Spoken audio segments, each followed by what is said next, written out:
आपके अपने YouTube channel पर आप सभी स्टूडेंटों का बहुत बहुत स्वागत है।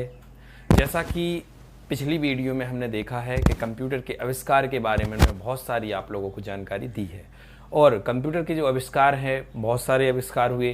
साथ में 1822 के बाद बहुत सारे ऐसे कंप्यूटर भी आए जो कि आपको पता होगा कि कुछ कंप्यूटर पहले ही आए तो वो बिजली से नहीं चलते थे, फिर उसके बाद जो कंप्यूटर आए वो इलेक्ट्रिक से चलने लगे, है ना। आज हम बात करने वाले हैं कंप्यूटर की पीढ़ियों के बारे में। तो अभी जो हमने कंप्यूटर पढ़े हैं, है ना, जो अभी पहले जो कंप्यूटर पढ़े हैं, जितने भी कंप्यूटर पढ़े हैं वह कंप्यूटर भी पीढ़ियों के ही अंतर्गत आते हैं जो कुछ कंप्यूटर हैं, है ना। तो यहाँ पे हम देखा जाए तो 1946 से कंप्यूटर की पीढ़ियाँ स्टार्टिंग हुई हैं।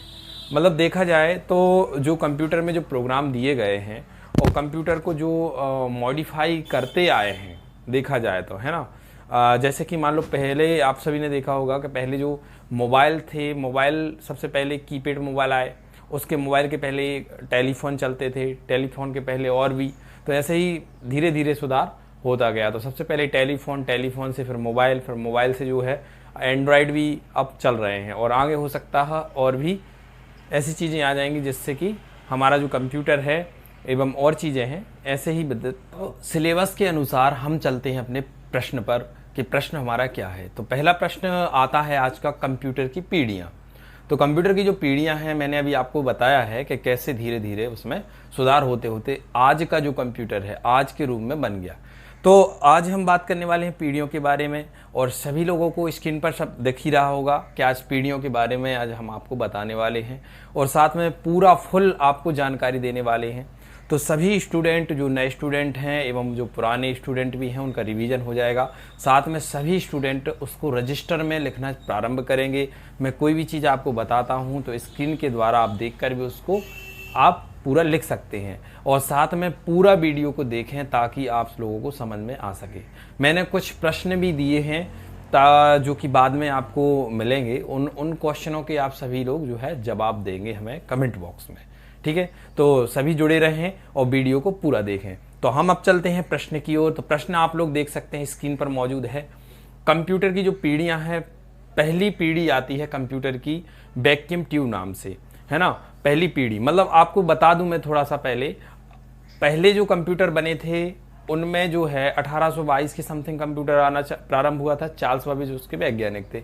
उसके बाद कंप्यूटर की जो पीढ़ियों में है उनमें जो सुधार हुआ है, सुधार में अब क्या क्या उनमें जोड़ा गया, तो 1946 से उनमें बहुत सारे प्रोग्राम ऐसे डाले गए, बहुत सारे ऐसे डिवाइसेस, उपकरण जोड़े गए जिससे कंप्यूटर में काम करने में हमें आसानी हुई और उसका परिणाम भी हमें जल्दी मिलने लगा। तो यहाँ पे हम बात करते हैं 1946 से 56 के बीच की बात, है ना। तो पहला आता है 1946 से 1956 में जो उनने सुधार करके, है ना, उसमें सुधार करके 1946 से 56 में एक वैक्यूम ट्यूब नाम का, जो स्क्रीन पर आप सभी देख सकते हैं, वैक्यूम ट्यूब नाम का एक उपकरण जोड़ा, है ना, जो कि स्क्रीन पर आपके मौजूद है। इस वैक्यूम ट्यूब जो है आपने भी देखा होगा, जो यहाँ पर पीछे मेरे मॉनिटर के पीछे आपको देख सकते हो, ये पुरानी टीवियों में भी आपने देखा होगा, है ना। इसमें क्या हो, वैक्यूम ट्यूब का यूज किया जाता था जो सुधार किया। अब ये वैक्यूम ट्यूब कैसे काम करता था, ये क्या करता था, ये रजिस्टर में आपको लिखते चलना है। तो पहली पीढ़ी आती है आपकी वैक्यूम ट्यूब और ये आता है 1946 में आता है और 1946 से 1956 में चलता है। तो यहाँ पे आप स्क्रीन पर देख रहे हो एक कंप्यूटर का एक चित्र भी बना हुआ है जो आसानी से आप लोग देख सकते हो।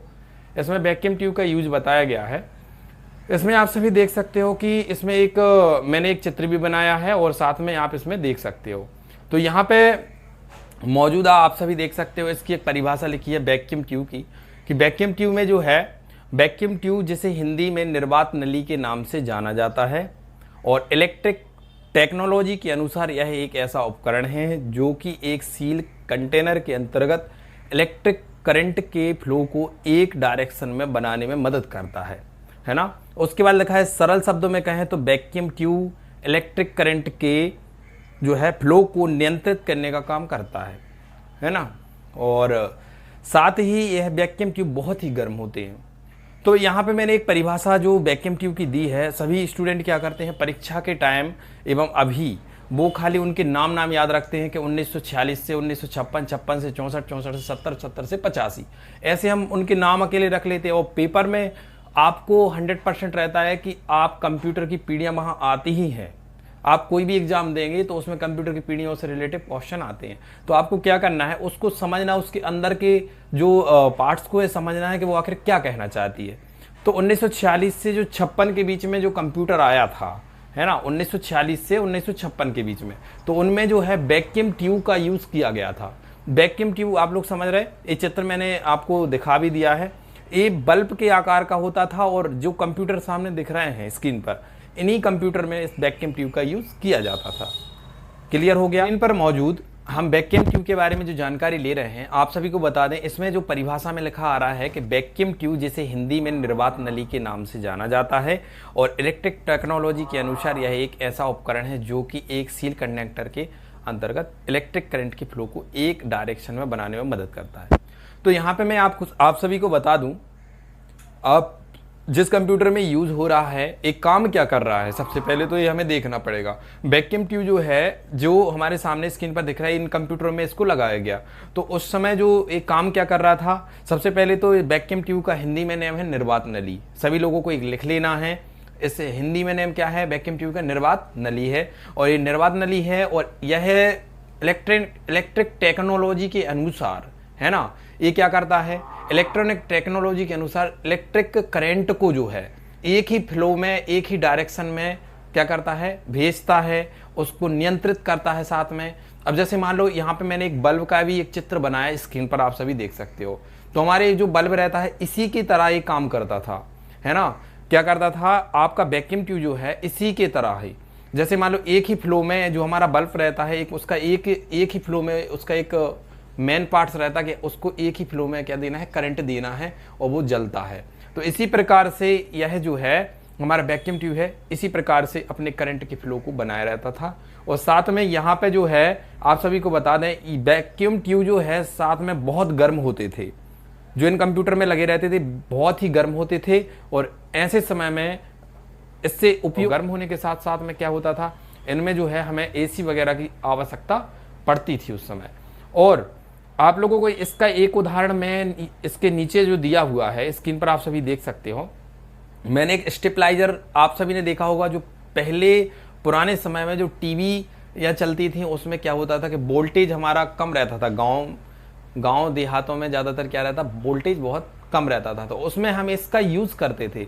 जो स्टेबलाइजर है टीवीओं का वोल्टेज बढ़ाने के लिए और वोल्टेज को कम करने के लिए, कभी कभी तेज लाइट भी रहती थी वहाँ, कभी डिम लाइट, ज़्यादातर डिम लाइट रहती थी, तो इसका यूज़ करते थे। स्टेबलाइजर के द्वारा वो हमारा जो टीवी रहता था वो पूरा हमें चित्र दिखता था। और उसके बाद अगर लाइट कम रहती थी तो आधा चित्र आता था, या फिर वो झिलमिलाता था, मतलब मच्छर टाइप का आता था उसको बोला जाए। तो हम क्या करते थे, स्टेबलाइजर का यूज करते थे वहां पे। तो स्टेबलाइजर क्या काम करता था आपको बाद में, स्टेबलाइजर उस करंट को नियंत्रित रखने का काम करता था। इससे और भी ज्यादा काम किया जा सकता था वैक्यूम ट्यूब का। तो 1946 से 1956 तक यह कंप्यूटर चला।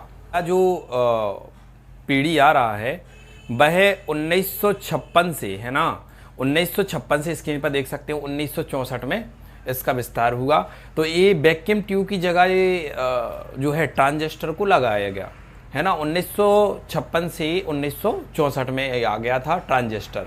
अब ट्रांजिस्टर के बारे में थोड़ी सी हम जानकारी आप सभी को दें, पेपर में अगर आ जाता है तो आप लोगों को इसके बारे में भी लिखना है और इसको समझना है। तो आप सभी देख सकते हैं 1964 में यह आया था ट्रांजिस्टर। और साथ में ट्रांजिस्टर का मैंने यहाँ पे स्क्रीन पर आप सभी चित्र भी देख सकते हैं, है ना, ट्रांजिस्टर का ये चित्र देख सकते हैं। और हमारा ये यहाँ पे मैंने एक मदरबोर्ड का एक पिक्चर भी डाल रखा है। मदरबोर्ड में भी हमें छोटे छोटे से हमारे ट्रांजिस्टर का यूज़ किया जा रहा है। यहाँ पे भी मदरबोर्ड का एक चित्र बना हुआ है, इसमें भी ट्रांजिस्टर का यूज़ किया जाता।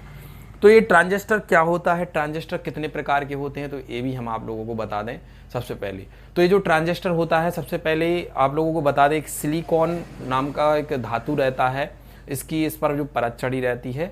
और साथ में इसमें जो है बहुत सारी चीज़ें होती हैं, जैसे कि मान लो जर्मेनियम और सिलिकॉन से यह मिलकर बना रहता है। अभी इसकी हम परिभाषा आप लोगों को बताने वाले हैं। तो यहाँ पे बात करें, इसका यूज जो इसके प्रकार हैं, इसका जो ट्रांजिस्टर है इसके बहुत सारे प्रकार हैं, मतलब इसको बहुत प्रकार से यूज़ किया जाता है, इसको मात्र एक ही प्रकार से नहीं यूज़ किया जाता। ट्रांजिस्टर जो है इसका बहुत ज़्यादा यूज़ किया जाता है हर जगह देखा जाए तो, है ना। तो यहाँ पे अगर मैंने एक चित्र और बनाया है, यहाँ पे स्विच बटन में भी इसका यूज़ किया जाता है। जो स्विच बटन होता है, जैसे हम कोई चीज़ को चालू या बंद करते हैं, टीवी को चालू करते हैं, अपने बोर्ड में जो हमारे स्विच लगे रहते हैं उनको चालू बंद करने के लिए भी इसका यूज़ करते हैं। साथ में यहाँ पे एम्पलीफायर आप लोगों ने देखा होगा, सभी लोगों ने देखा होगा। इस साउंड में इसकी आवश्यकता पड़ती है, जब हम साउंड वगैरह गाना वगैरह बजाते हैं तो एम्पलीफायर की यूज़ हमें करना पड़ता। तो इन सभी चीज़ों में जो है हम ट्रांजिस्टर का यूज़ करते हैं। अब इसकी हम परिभाषा को देख लेते हैं थोड़ा सा, आप सभी देख सकते हैं परिभाषा में इसमें लिखा है, आप सभी स्टूडेंट रजिस्टर में परिभाषा लिख लेंगे और इसको मैं समझा भी देता हूं। इसमें लिखा है ट्रांजिस्टर एक सेमीकंडक्टर अर्धचालक डिवाइस है जो कि किसी भी इलेक्ट्रिक सिग्नल को एम्प्लॉय या स्विच करने के काम में आता है। यह सेमीकंडक्टर अर्धचालक पदार्थ से बना होता है जिसे बनाने के लिए ज़्यादातर सिलिकॉन और जर्मेनियम का उपयोग किया जाता है। इसमें के 3 टर्मिनल होते हैं। तो मैं परिभाषा को जल्दी से बताऊं आपको, इसमें समझाया गया है जो तो ट्रांजिस्टर एक सेमीकंडक्टर अर्धचालक डिवाइस है। अर्धचालक इसलिए क्योंकि ये सिलिकॉन और जर्मेनियम से बना रहता है और जो कि किसी भी इलेक्ट्रिक सिग्नल को एम्प्लॉय या स्विच करने के लिए काम में आता है। इलेक्ट्रिक सिग्नल को आप लोग समझ सकते हैं, जैसे मेरे पास एक चटकनी है, उसको चटकनी बोलते हैं अपन, है ना, और अपनी भाषा में। तो आपने स्विच में देखा होगा, उस चटकनी को हम बंद और चालू करते हैं अपने बल्ब को। तो उस चटकनी को जब हम बंद करते हैं और तो हमारी लाइट का जो बल्ब रहता है वो बंद हो जाता है, और जब हम उसको चालू करते हैं तो वो चालू हो जाता है। तो पूरा काम क्या कर रहा है, उसको स्विच ऑन और ऑफ के काम में इसको लाया जाता है ज़्यादातर। तो यहाँ पे मतलब आप लोग समझो उसके करंट के फ्लो को रोक रहा है ये भी। तो एक इसकी जगह पर आया था, वैक्यूम ट्यूब की जगह पर, फिर इसका यूज़ करने लगे वो, है ना, दूसरी पीढ़ी में ये आ गया था। अब आते हैं हम कंप्यूटर की तीसरी पीढ़ी पर। तो आप सभी देख सकते हैं कंप्यूटर स्क्रीन पर तीसरी पीढ़ी भी है। तो यहाँ पे इस पीढ़ी का जो है 1964 से 1970 में आई, है ना। इसका नाम था आईसी इंटीग्रेटेड सर्किट। यहाँ पे जो है एक काम क्या करता था ये तो हमें लिखना पड़ेगा। तो इसको लिखने के लिए आप सभी को बता दें, मैंने स्क्रीन पर एक परिभाषा दी हुई है इसको समझना है और आप लोगों को लिखना है। और इसका एक साधारण भी परिभाषा दिया है, इसको पहले हम किताबी भाषा में जो लिखा है उसको पढ़ते हैं। तो यहाँ पे लिखा है कंप्यूटर में जो माइक्रो प्रोसेसर होते हैं, है ना, कंप्यूटर में जो माइक्रो प्रोसेसर होते हैं यह एक प्रकार का ही इंटीग्रेटेड सर्किट होता है देखा जाए तो। अब माइक्रो प्रोसेसर ये होता क्या है ये अभी हम आप लोगों को बताने वाले हैं। इस छोटी सी चिप में लाखों के ट्रांजिस्टर लगे होते हैं, कितने लाखों के ट्रांजिस्टर लगे होते हैं। और साथ में जो है इसमें जो है जो कंप्यूटर में होने वाले कार्य को बिजली की तेज गति के कैलकुलेशन कर सकते हैं, मतलब जो बिजली की गति है उससे भी ज़्यादा कैलकुलेशन है कर सकते हैं, जिससे कंप्यूटर मुश्किल कार्य को भी आसानी से पूरा करता है। माइक्रो प्रोसेसर जो है ये क्या काम कर रहा है, इसका मैंने एक सरल भाषा में आपको दिया है परिभाषा। तो इसमें लिखा है कि कंप्यूटर में निर्देशों को नियंत्रित और बाहर ले जाने में मदद करता है, साथ ही गणना करने, निर्णय लेने और सिस्टम में अन्य सभी कार्यों को नियंत्रण और जिम्मेदारी भी रखता है। यह अनिवार्य रूप से कंप्यूटर का दिमाग है और प्रोसेसर को सेंट्रल प्रोसेसिंग यूनिट सीपीयू के रूप में भी जाना जाता है।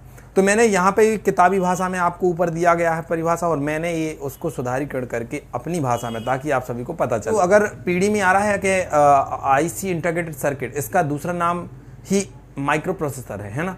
मैंने एक मदरबोर्ड का भी अपना चित्र बनाया जो हमारे सीपीयू में मौजूद होता है, मदरबोर्ड, है ना। मदरबोर्ड पूरा ही अपना सीपीयू का मेन भाग ही रहता है। तो यहाँ पे जो है आप देख सकते हो प्रोसेसर भी मैंने एक छोटा सा बना दिया। ये छोटा सा जो आप यहाँ पे बीच में देख रहे हो, यहाँ पे मदरबोर्ड में प्रोसेसर लगा रहता है, यहाँ पे छोटी सी जगह है ना। तो आप सभी देख सकते हैं इतनी छोटी जगह में ही रहता है, लेकिन एक काम बहुत ज़्यादा करता है। आते हैं अपन चौथी पीढ़ी पर, है ना। चौथी पीढ़ी में क्या हो रहा है आप सभी को बता दें। चौथी पीढ़ी जो आती है 1970 से 1985 में, है ना। जो अपनी पुरानी पीढ़ी है 1964 से 1970 तक क्या चला, micro processor IC integrated circuit बोलते हैं इसको। उसके अलावा फिर अब आता है आपका 1970 से 1985 में, है ना, आता है VLSI, very large scale integration, है ना, इसका पूरा नाम है। और एक काम क्या करता है इसके बारे में भी जानते हैं। तो इसको लगाया गया किस पे, इसको लगाया गया, जहाँ पे अपना माइक्रो प्रोसेसर लगा था, आईसी इंटीग्रेटेड सर्किट लगा था, उसकी जगह पर इसको लगाया गया, VLSI को, वेरी लार्ज स्केल इंटीग्रेशन को। तो एक काम क्या करता था, मैंने इसकी परिभाषा दी हुई है, सभी लोग आप स्टूडेंट इसको रजिस्टर में आप लिखेंगे और इसको समझेंगे। तो यहाँ पे लिखा है कंप्यूटर में VLSI क्या काम करता है। कंप्यूटर में निर्देशों को नियंत्रित और बाहर ले जाने में मदद करता है, साथ ही गणना करने, निर्णय लेने में भी ये सिस्टम अन्य सभी कार्यों को नियंत्रित और जिम्मेदारियां भी रखता है। मतलब जो कि अपना माइक्रो प्रोसेसर काम कर रहा था वही ये भी काम कर रहा है ना। मतलब VLSI मतलब उसको लगाया गया, जो माइक्रो प्रोसेसर लगा था, जो थर्ड आपकी पीढ़ी आई थी आईसी इंटीग्रेटेड, उसकी जगह पर VLSI लगाया 1970 से 1985 में, है ना। अब हम आते हैं कंप्यूटर की 5वीं पीढ़ी पर। तो यहाँ पे आप देख सकते हो 5वीं पीढ़ी कंप्यूटर की जो है 1985 से जो है अब तक की जितनी भी पीढ़ियाँ जो है अभी चल रहे हैं कंप्यूटर में, जो भी सुधार हुआ है सभी अब हम इस पीढ़ी में जानने वाले हैं। तो यहाँ पे आप देख सकते हो 1985 से अब तक की जो पीढ़ी है उसको ULSI, ultra large scale integration इसका नाम है पूरा। आप सभी को बता दें, अल्ट्रा लार्ज स्केल इंटीग्रेशन आप सभी रजिस्टर में लिख लेना है 1985 से अब तक। और ये 5वीं पीढ़ी है लगभग 1985 से अब तक, है ना, मतलब 2023 तक की। तो ULSI का पूरा अर्थ क्या है, पूरा काम क्या है।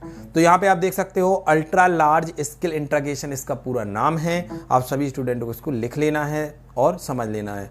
तो इसका लिखा है, अर्थ है इसका, एक एकल सिलिकॉन सेमीकंडक्टर माइक्रोचिप पर लाखों ट्रांजिस्टर को एकीकृत एम्बाइड करने की प्रक्रिया है। इसमें भी कितने ट्रांजिस्टर, लाखों ट्रांजिस्टर लगाए गए, है ना, किसमें, ULSI में। ये भी किसकी जगह पे यूज किया गया, VLSI की जगह पर, मतलब 4थी पीढ़ी की जगह पर इसको यूज किया गया। मतलब एक हमारा जो कंप्यूटर है उसमें ये सभी यूज होते गए धीरे धीरे। तो यहाँ पे आप सभी देख सकते हो, इसको सबसे पहले वैक्यूम ट्यूब के बाद ट्रांजिस्टर, ट्रांजिस्टर के बाद IC integrated circuit, IC integrated circuit के बाद VLSI के बाद ULSI, जो कि 5वीं पीढ़ी में इसको उस जगह पर यूज किया गया। देखा जाए तो 5वीं पीढ़ी में जो ULSI है ना, 5वीं पीढ़ी में जो ULSI है इसका यूज जो है आज की जनरेशन में हो रहा है ज़्यादातर। जैसे कि मान लो देखा जाए तो रोबोट्स वगैरह है ना, तंत्रिका नेटवर्क है, विशेष प्रणाली है, गेम खेलना है, प्राकृतिक भाषाएं आदि इसमें शामिल हैं। मतलब जो आज की पीढ़ी में आज के जो मोबाइल हैं जैसे बहुत ज़्यादा काम कर रहे हैं, और आज का जो कंप्यूटर है बहुत सारे काम करने लगा। अब इसमें पहली 5वीं पीढ़ी में मैंने लिखा है रोबोट्स वगैरह। अब रोबोट्स भी एक कंप्यूटर ही है, उसमें अपन कई प्रकार की ऐसी चीज़ें डालकर उसको एक मनुष्य की तरह ही हम उसका यूज़ में ले रहे हैं। तो वो भी एक क्या है, वो भी 5वीं पीढ़ी के अंतर्गत आ रहा है। आप सभी से आशा करते हैं कि आप सभी ने जो कंप्यूटर की पीढ़ियाँ बहुत अच्छे से समझी होंगी और आपने लिखी भी होंगी। तो हम एक बार रिवीजन के तौर पर आपको एक बार फिर से इसको बता दें मैं, तो इसमें आप सभी देख सकते हो कि पहले पीढ़ी जो आता है कंप्यूटर का, पहली पीढ़ी 1946 से 1956 में यह चलता है, उसका नाम था वैक्यूम ट्यूब। उसका काम आपको जरूर ध्यान से उसको पढ़ना है, लिखना है, ठीक है। उसके बाद 1956 से 1964 में जो आता है ट्रांजिस्टर है, ट्रांजिस्टर काम क्या कर रहा था उसका भी आपको विशेष ध्यान देना है। उसके बाद 1964 से 1970 में आता है आईसी इंटीग्रेटेड सर्किट, जो कि काम क्या कर रहा था, है ना। उसके बाद आता है 4थी पीढ़ी में 1970 से 1985 में VLSI, very large scale integration, इसका पूरा नाम याद रखना है और इसका सन भी याद रखना है और साथ में और भी चीज़ें इसका याद रखना है, काम क्या कर रहा था। उसके बाद आती है 5वीं पीढ़ी। 5वीं पीढ़ी में आप सभी देख सकते हो 1985 से अब तक ULSI, इसका पूरा नाम था अल्ट्रा लार्ज स्केल इंटीग्रेशन। ये काम क्या कर रहा था इसका भी याद रखना है और साथ में इसको ध्यान से समझना है। इसके बाद अगला, जैसे मान लो हमने आपको बता दूं, इसमें आपको समझने के लिए क्या है, सन याद रखना है और सन विशेष हैं और पीढ़ियों के नाम की, कौन सी जगह पर कौन सी पीढ़ी को रखा गया, आप लोगों को ध्यान देना है कौन सी जगह पर कौन सी पीढ़ी को रखा गया, कौन से समय में कौन से सन में। तो यहाँ पे मैंने एक सीरियल एक नंबर भी दे दिया है 46 56 64 70 85। ये आपको नंबर याद रखना है, कॉल नहीं लगाना है, इसको नंबर को याद रखना है सभी लोगों को, ताकि आप लोगों को इसको याद हो सके पीढ़ियाँ। तो 1946 56 64 70 85 ये याद रख लो, आपको पीढ़ियाँ याद हो जाएंगी। मतलब 46 56 64 70 85 ये आपको याद रख लेना है, फिर याद करने की कोई ज़रूरत नहीं है, आपको ऑटोमेटिकली पीढ़ियाँ याद हो जाएंगी। हाँ, उसका जो अंदर का काम है वो ज़रूर याद करना है, वो ज़रूर समझना है, ताकि आप परीक्षा में लिख सकें। आप सभी को कंप्यूटर की जो पीढ़ियाँ हैं बहुत अच्छे से समझ में आई होंगी। अगर आप लोग जो स्टूडेंट थोड़ा सा समय निकाल कर आप इन पीढ़ियों को ज़रूर देखें ताकि परीक्षा में आप इनको आसानी के साथ लिख सकें। तो मैंने कुछ क्वेश्चन भी मैं आप लोगों को दे रहा हूं जो आपको कमेंट बॉक्स में, यूट्यूब के कमेंट बॉक्स में आपको उसका जवाब देना है कि इन प्रश्न का आंसर क्या होगा। मैंने एक नॉर्मल सा सवाल आप लोगों से पूछे हैं और आप पूरी वीडियो देखेंगे तभी इसका आंसर दे पाएंगे। इसलिए कमेंट बॉक्स में जो कमेंट आते हैं उनको देखकर ना देकर आप पूरा वीडियो देखें, फिर उस बॉक्स में आपको लिखना है कि उसका आंसर क्या है। तो यहाँ पे मैंने कुछ क्वेश्चन पूछे हैं तो आप सभी देख सकते हैं, आपको इसके जवाब कमेंट बॉक्स में देना है। तो लिखा है, पहला क्वेश्चन है वैक्यूम ट्यूब कौन से सन में आया था, है ना। पहला क्वेश्चन आता है वैक्यूम ट्यूब कौन से सन में आया था। और उसके बाद दूसरा क्वेश्चन जो दिया है, वैक्यूम ट्यूब इलेक्ट्रिक करंट किस चीज़ को नियंत्रित करने का काम करता था, है ना। जो वैक्यूम ट्यूब है इलेक्ट्रिक करंट को किस चीज़ को नियंत्रित करने के काम आता था, ध्यान रखना है। अगला क्वेश्चन आता है ट्रांजिस्टर किस धातु से बना होता था, इसका भी आपको आंसर कमेंट बॉक्स में देना जरूर है। इसके बाद है इंटीग्रेटेड सर्किट में कितने ट्रांजिस्टर लगे होते हैं, है ना, इसका भी आपको विशेष ध्यान देना है। इसके बाद प्रोसेसर, पांचवा क्वेश्चन जो है, प्रोसेसर को सेंट्रल प्रोसेसिंग यूनिट सीपीयू के रूप में भी जाना जाता है, किस चिप को जाना जाता है ना। इसमें ऑप्शन है vacuum tube, transistor, IC integrated circuit, है ना। चौथा आता है आपका VLSI या फिर ULSI। इनको आपको इनमें से कौन सा इसका आंसर है आपको जवाब देना है। इसके बाद छठवां क्वेश्चन जो दिया है मैंने, रोबोटिक्स और तंत्रिका नेटवर्क विशेषज्ञ प्रणाली और गेम खेलना और प्राकृतिक भाषाएं सभी शामिल हैं। जो रोबोट वगैरह में जो भाषाएं, मतलब रोबोट वगैरह बनाया जाता है उसमें कई प्रकार की चीज़ें लगाई जाती हैं और जो आज के कंप्यूटर ही कर पाते उसको, तो वह कंप्यूटर कौन सा है, उसमें कौन सी चिप लगी हुई है, कौन सा उपकरण लगा हुआ है जो कि काम कर रहा है। तो इन सभी सवालों के जवाब आप हमें कमेंट बॉक्स में ज़रूर देंगे। वीडियो को पूरा देखना है और चैनल को भी सब्सक्राइब करना है और आगे जो DCA PGDCA करने वाले छात्र हैं सभी को भेजना भी है जो कर रहे हैं, ताकि उन तक भी वीडियो पहुंच सके। ठीक है, धन्यवाद।